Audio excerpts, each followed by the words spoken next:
How to be an IT consultant by Complete IT Professional. So you want to be an IT consultant.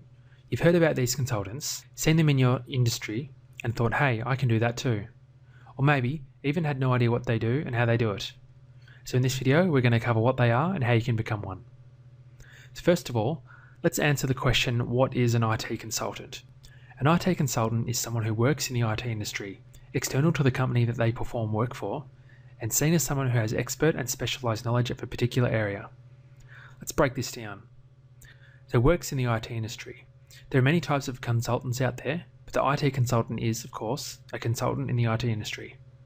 External to the company they perform work on.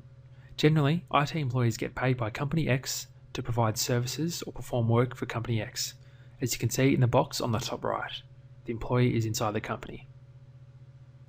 An IT consultant is actually someone that gets paid by one company to do work for another company.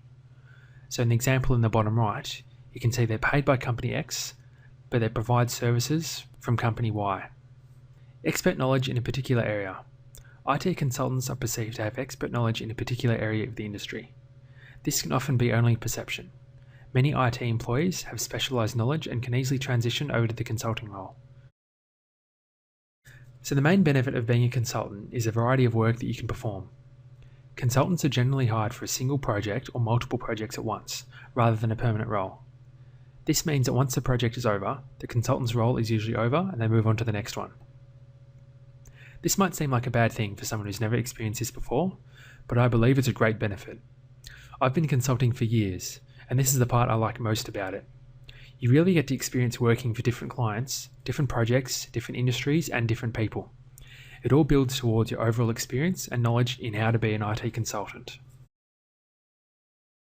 There are, of course, some downsides to being a consultant. You may find yourself moving around clients a lot, depending on the work you do and the type of projects. This can result in not having a sense of belonging, so you might feel you're not able to personalise your desk, make good relationships with work colleagues, and become familiar with clients. This is part of the role of being a consultant. As long as you're aware of these traits and are content with them, then it shouldn't be much of a problem for you. So now you know what a consultant is, what the pros and cons are, we're going to look at the final step on how to be an IT consultant. We do this in a pretty similar way to finding a job as a normal full-time employee. The only difference is that you're looking for jobs in consulting companies. These are companies that operate some internal staff, such as recruitment and HR and management, but the majority of their staff are IT consultants who perform work for their clients.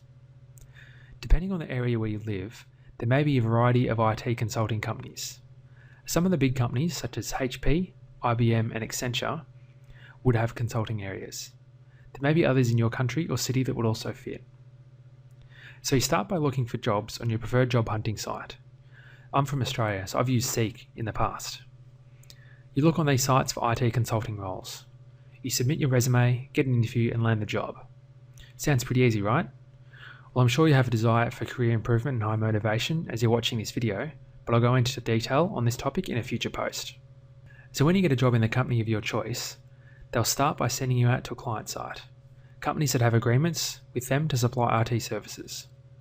Depending on the agreement and the client, getting a role there can involve an interview, a resume, or just a simple introduction. From here, you perform your work for the particular client and as part of the project or team that you're on. So that's it, that's all there is to it. Some of the topics mentioned here can be broken down into more detail, which I'll do in a future video. Or you can visit my website to find out more information. Do you want more tips? Visit CompleteITProfessional.com for more career advice, education and tips for IT professionals.